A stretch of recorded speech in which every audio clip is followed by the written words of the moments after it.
Bonjour à tous, bienvenue dans l'émission Rencontre.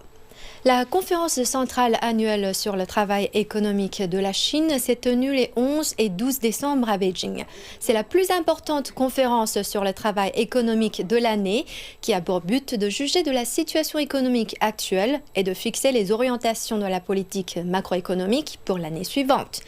Quels signaux ont été émis par cette conférence? Quelles politiques sont attendues? Quelles seront les tendances de l'économie chinoise en 2025? Aujourd'hui, nous avons le plaisir d'en discuter par visioconférence avec trois invités. Monsieur Zhao Yongsheng, professeur de finance à l'Université de commerce international et d'économie de Chine. Monsieur Bernard De Witt, président de la Chambre de commerce Pelco chinoise. Et monsieur Meparek Boukapa, ingénieur algérien. Bonjour. Cette conférence sur le travail économique a noté que l'économie chinoise a affiché des performances généralement stables tout en progressant en 2024 avec de solides avancées dans le développement de haute qualité. Et les principaux objectifs et tâches annuelles du développement économique et social seront accomplis avec succès. Monsieur De Witt, comment évaluez-vous les performances de l'économie chinoise en 2024 ? Vous l'avez dit, la conférence a noté que l'économie chinoise connaît une croissance économique stable, mais modérée. La Chine, quand même, a une croissance de 4 à 5%, ce qui est, je veux dire, par rapport à de nombreux pays, une performance. Nous avons noté aussi une stabilisation notable compte tenu des incertitudes mondiales, des tensions commerciales qui persistent avec les États-Unis notamment. Développement de haute qualité, on le voit dans la technologie et l'innovation où la Chine a renforcé ses capacités technologiques. On le voit aussi, la Chine avançant davantage vers une transition verte avec des efforts constants pour réduire les émissions de carbone, avec des investissements dans les énergies renouvelables et l'efficacité énergétique. On constate aussi la croissance des services. Je remarque que la consommation intérieure est boostée, on vise à la renforcer. Ce sera un des challenges dans les mois à venir. Nous avons aussi la relance du secteur immobilier et je dirais, l'on voit là que l'économie chinoise va devoir aussi en tenir compte. Il y a eu une crise immobilière, maintenant on va vers une stabilisation et il faudra aller davantage encore vers la relance. Ouverture et intégration mondiale, où on voit aussi que la Chine, et ça je trouve très intéressant pour les partenaires étrangers de la Chine maintient sa politique d'ouverture économique sur l'étranger avec des assouplissements pour les investisseurs étrangers qui viennent en Chine, et cela, je dirais, mérite d'être noté. Et monsieur Boukapa, quelles sont vos observations sur le développement économique chinois en 2024? Ce que j'ai constaté, c'est qu'il y a l'avant-Covid et l'après-Covid, Covid-19. Après cette pandémie du Covid-19, l'économie chinoise a repris très rapidement et de manière exponentielle. Ce que j'ai constaté lors de mes visites en Chine après le Covid, c'est que l'accent a été mis sur la qualité de vie. On a constaté que la qualité de vie s'est améliorée nettement, notamment par l'apport de technologies innovantes, notamment par la généralisation de la 5G et de l'Internet des objets. Donc, j'ai constaté aussi qu'il y a des efforts qui ont été fournis pour la lutte contre la pollution. Je voyais certains cours d'eau, certaines petites rivières qui étaient très polluées, elles ne le sont plus. Il y a beaucoup de poissons dedans et on voit que l'eau est très propre. également la qualité de l'air dans la région de Beijing qui était très polluée. Je me suis rendu compte également qu'on pouvait respirer très normalement. Il n'y a pas de problème. Et aussi quelque chose qui a frappé tous les visiteurs de la Chine, c'est l'avènement de la voiture électrique. Aujourd'hui, on voit qu'il y a pratiquement plus de 30% de voitures électriques sur les routes, sur les autoroutes. Donc c'est cette évolution-là qui nous frappe comme ça au prime abord. Il y a des choses aussi extrêmement importantes, c'est le commerce en ligne qui a explosé. Bien sûr, c'était dû aussi au Covid-19, donc les gens qui étaient restés à la maison. Donc le commerce électronique, le commerce en ligne s'est développé pendant la pandémie et du coup, il a continué de progresser d'une manière extrêmement rapide. Donc, ce sont ces choses-là qui nous frappent comme ça en tant que visiteurs qui avons visité avant le Covid-19 et après le Covid-19. Donc, il y a cette croissance qui est soutenue tout le temps. Les chiffres, on peut discuter des chiffres, mais moi, ce que je vois de visu, je pense que c'est tout aussi bien que les chiffres. Alors que dans le reste du monde, l'économie est un peu morose, un peu pas très brillante, à cause certainement des conflits également. La Chine, heureusement, n'est pas touchée par ce genre de morosité. On voit très bien que la population chinoise progresse, et surtout dans le domaine de la qualité. On disait dans le temps que les produits chinois étaient de mauvaise qualité ou de qualité moyenne. Mais aujourd'hui, on voit clairement et nettement que la Chine s'est orientée vers la qualité de ses produits, vers la non-obsolescence de ses produits. Aujourd'hui, un produit qu'on achète en Chine, il peut durer 10 ans, 15 ans, 20 ans et ne pas tomber en panne, ce qui est extraordinaire. Donc, ça va aussi dans le sens de la préservation de la nature, dans la préservation des ressources naturelles. Quelque chose qui est aussi extraordinaire, c'est l'évolution des énergies nouvelles, notamment l'énergie solaire. Aujourd'hui, la Chine est le premier producteur mondial de panneaux solaires à hauteur de 90%, je pense, avec une qualité exceptionnelle et aussi des prix qui ont baissé de manière considérable. Aujourd'hui, les panneaux solaires qui sont à la base de l'énergie solaire, le prix en 3 ans a été divisé par 3 pratiquement.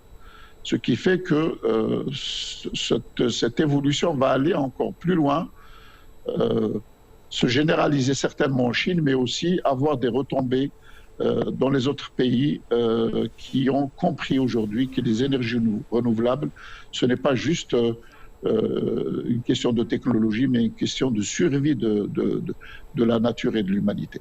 Voilà. À part le bilan pour l'économie en 2024, cette conférence a également fixé les priorités pour le travail économique en 2025. Elle a notamment souligné la nécessité de mettre en œuvre une politique budgétaire plus proactive et une politique monétaire modérément souple. Monsieur Zhao, qu'est-ce que cela signifie ? Merci de votre question. En fait, la situation, il y a 2 choses. Il y a la situation internationale, il y a la situation domestique. La situation internationale, vous savez, d'aujourd'hui, surtout géopolitique, est devenue de plus en plus compliquée et que l'incertitude géopolitique va s'aggraver encore après la reprise du pouvoir de Donald Trump à partir du 20 janvier 2025.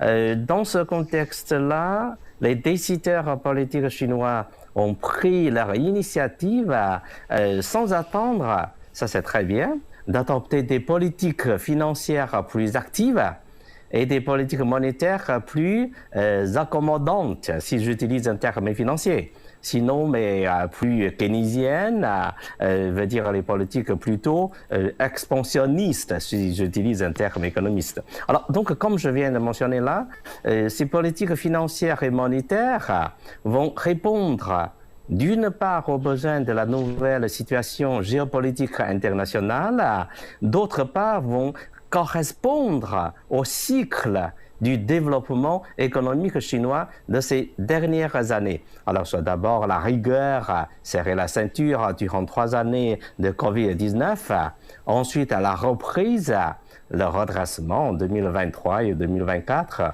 enfin le redécollage dans les années à venir. Évidemment, nous allons faire appel aux politiques financières et monétaires actives et accommodantes. Voilà, merci. Et Monsieur De Witt, comment interprétez-vous une politique budgétaire plus proactive et une politique monétairement souple? D'après vous, quelles seront les mesures spécifiques? Des mesures spécifiques sont effectivement attendues. Je pense qu'on les verra dans les investissements publics massifs dans les infrastructures vertes et numériques, dans un soutien aux secteurs stratégiques, notamment comme l'intelligence artificielle, les véhicules électriques, la robotique, les technologies propres. Il y aura aussi la politique de développement régional, puisque le gouvernement vise à remédier aux inégalités entre régions, et donc de nouveaux programmes pourraient être lancés pour développer les régions moins avancées du pays, en particulier dans l'ouest et dans le nord-est du pays. Il y aura sans doute une augmentation de la dette publique et il faudra veiller à ce que ça reste, je dirais, modéré, mais ça permettra au gouvernement d'aider les gouvernements locaux à émettre davantage d'obligations pour permettre justement de remédier à certaines inégalités, à certaines difficultés financières auxquelles les gouvernements locaux font face. L'expansion de la demande intérieure reste une priorité pour le développement économique en 2025. En fait, à la fin du mois de septembre dernier, une série de politiques incrémentales ont été déployées pour stimuler la consommation. Monsieur Zhao, comment voyez-vous les résultats ? Oui, merci pour votre question qui porte cette fois sur la consommation domestique, qui est en fait parmi les 3 dites composantes principales du PIB, produit intérieur brut. La Chine est une économie basée sur les exports, comme décrite par les anglo-saxons, export-oriented economy. Donc, durant les 4 décennies précédentes, notre pays met plus d'accent sur les exports, qui était d'ailleurs un bon créneau de décollage pour une économie comme la Chine des années 80. Mais après 4 décennies de croissance, les décideurs chinois ont très bien fait de faire réaliser une transition structurelle entre les poids différents entre les exports, soit la demande extérieure, et la consommation domestique, soit la demande intérieure. Donc ça, il y a un cycle composé de deux composantes. Et toute une série de politiques d'encouragement de la consommation fait exactement partie de cette transition structurelle concernant les différentes composantes du PIB. Alors, ces résultats sont tout à fait positifs et encourageants, bien sûr, évidemment. Mais en fait, c'est juste pour vous dire que quand on évalue les résultats des politiques, surtout depuis le 3e trimestre 2024.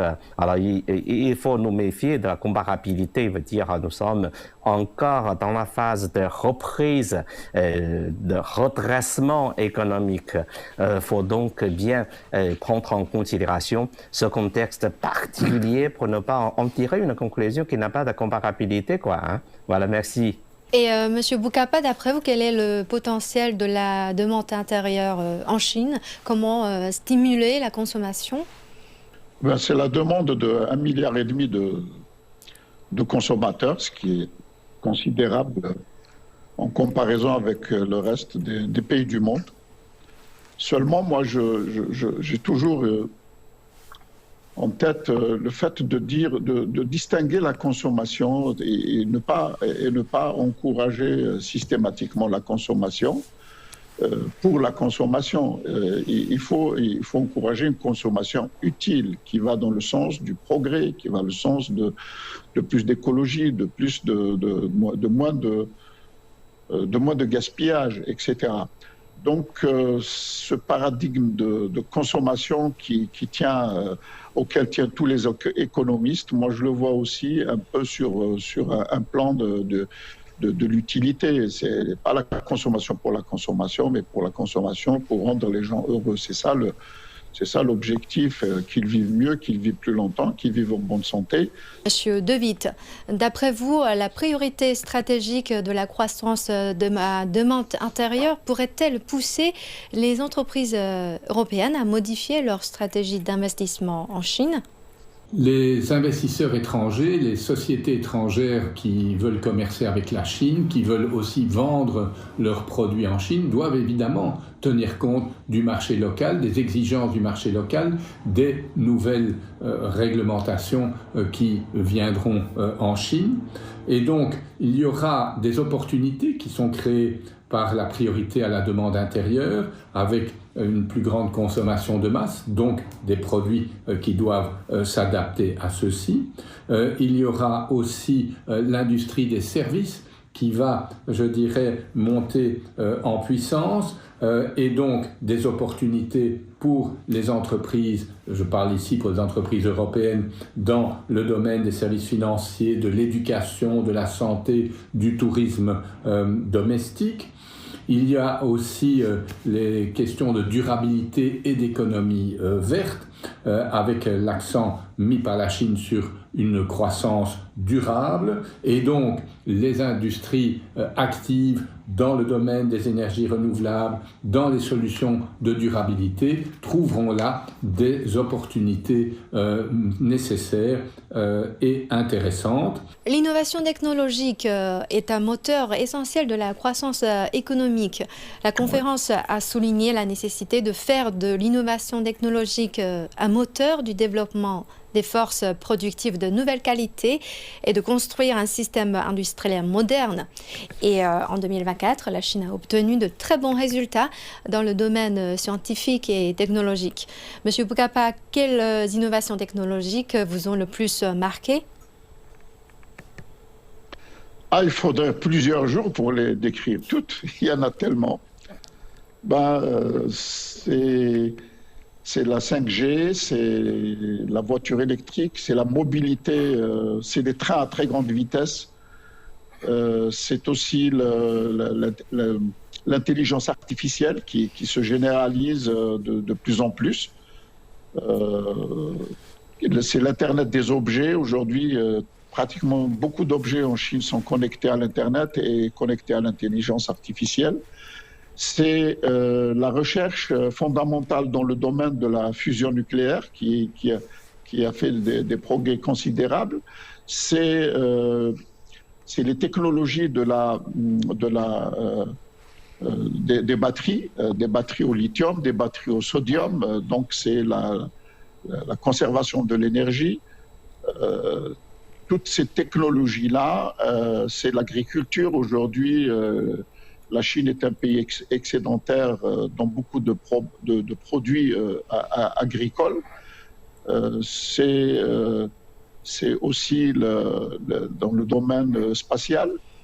Quand on voit aujourd'hui les systèmes Beidou, donc l'équivalent du GPS, quand on voit les missions vers la Lune, la mission qui se prépare pour Mars. Donc, ce sont toutes ces technologies-là qui sont venues de manière exponentielle et donc qui font qu'aujourd'hui, la Chine est un acteur majeur. Par exemple, dans le domaine de la publication scientifique, aujourd'hui, la Chine est devenue le premier pays au monde en termes de publication scientifique.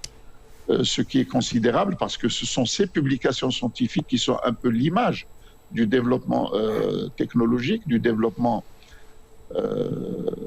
donc de la science en Chine. c'est maintenant l'aviation. On voit déjà les premiers avions gros porteurs chinois qui commencent à venir. C'est la lutte contre la désertification, ça me tient à cœur. Je veux le dire et le redire parce que c'est extrêmement important et beaucoup de pays peuvent profiter de cette expérience. Ce sont des choses extrêmement importantes. C'est la mobilité. Aujourd'hui, la mobilité en Chine est devenue quelque chose d'extraordinaire. Par exemple, pendant les fêtes du Nouvel An chinois, on dit qu'il y a 700 millions de Chinois qui se sont déplacés. Ce sont des chiffres absolument considérables quand on a 600 millions de personnes qui ont voyagé. Donc cette mobilité-là est de manière de plus en plus facile, de plus en plus sécurisée. Voilà, et par exemple, l'infrastructure de base, c'est extraordinaire, le nombre de routes, le nombre d'autoroutes, le nombre de ponts. Alors aujourd'hui, quand vous allez sur YouTube, dès que vous commencez à naviguer, alors YouTube est plein de ces réalisations extraordinaires qu'a fait la Chine. Et surtout, aujourd'hui, les scientifiques chinois sont de premier ordre dans le monde. La Chine, je pense qu'elle est sur le bon chemin du développement économique, du développement social, d'un développement harmonieux. Voilà. C'est le plus important, c'est d'avoir un développement harmonieux. Pas seulement dans un domaine, mais dans tous les domaines. En plus, elle fait profiter le reste du monde de son développement propre. Ça, on le voit, c'est clair. Aujourd'hui, 72% des produits manufacturés sont soit directement ou indirectement produits en Chine. Ce qui fait que la Chine participe activement au développement humain, au développement de la communauté internationale. Voilà. La Chine a adhéré toujours à une politique d'ouverture. Cette conférence a également souligné la nécessité d'élargir l'ouverture de haut niveau et de stabiliser le commerce extérieur et des investissements étrangers. Je peux citer un chiffre. En 2024, malgré un environnement économique mondial complexe, le volume des importations et exportations de la Chine a augmenté de 5,3%. Monsieur De Witt, d'après vous, quel lien peut-on établir entre cette croissance et la politique économique actuelle de la Chine ? Je crois personnellement que la politique d'ouverture de la Chine est une opportunité. Certains voient cela comme un danger en disant nous sommes envahis par des produits chinois, mais il ne faut pas oublier que qui dit ouverture dans les deux sens. Ça veut dire aussi plus de possibilités pour nos industries de trouver des débouchés en Chine. Par ailleurs, je pense que cela doit conduire, on l'a dit déjà, mais à davantage de partenariats entre entreprises européennes et entreprises chinoises dans un intérêt mutuel en quelque sorte. Par ailleurs, développement durable, oui. Je pense que l'ouverture de la Chine veut dire aussi que la Chine s'adapte aux standards internationaux, que la Chine joue d'ailleurs un rôle important dans l'établissement de ces standards, en matière notamment de protection de l'environnement. Et donc, c'est quelque chose d'important qui pourra aussi déboucher sur des opportunités également pour nos entreprises européennes en rapport avec la Chine. Et M. Zhao, d'après vous, quel sera l'impact des politiques et des priorités fixées durant cette conférence sur le travail économique sur le développement du commerce extérieur de la Chine ? Je pense que les impacts seront en gros positifs et significatifs. Comme enfin, c'était surtout la géopolitique est un peu compliquée. Il y aura sûrement une sorte de plus ou moins découpé déjà là, entre les économies principales. Donc pour nous, il faut vraiment encourager, toujours élargir, on dirait une ouverture de qualité, hein, le terme que notre collègue vient de mentionner, mais enfin, il utilise ce terme, la qualité, dans le domaine de la vie, mais en fait, ici, on peut aussi emprunter ce terme, la qualité. Donc, avant, on mettait plus d'accent plutôt sur la quantité, la quantité des exports, la quantité des imports. Aujourd'hui, on va élever là donc le niveau d'ouverture. Donc ça c'est très bien. Mais aussi il faut vraiment choisir enfin les domaines, les secteurs différents pour assurer une croissance, un développement du commerce extérieur durable. Ou bien soutenu. Donc ça surtout, je proposerai plutôt deux domaines. Hein. Donc il y a le vert, il y a le digital. Donc il y a la technologie et l'économie du numérique. Donc ça c'est très bien là. La Chine et les États-Unis sont parmi les premières deux économies hein, dans le domaine du digital. Donc aussi dans les exports pendant les années à venir, là, ce sera aussi un créneau, clé pour l'économie chinoise. Ça, c'est d'une part. D'autre part, il y a le vert. Le fait vert veut dire la technologie et l'économie du vert. Donc, ça, c'est aussi très bien. Là. Et ici, dans ce domaine, je pense que c'est la Chine et même avant les États-Unis. Donc, c'est plutôt la Chine et l'Union européenne. Ce sont les deux entités les plus fortes dans le monde. Donc, ça, c'est surtout deux domaines hein, pour assurer une croissance des exports durable et stable durant les années à venir. Le 10 décembre, le président chinois Xi Jinping a rencontré à Beijing les chefs des principales organisations économiques internationales participant au dialogue 1+10.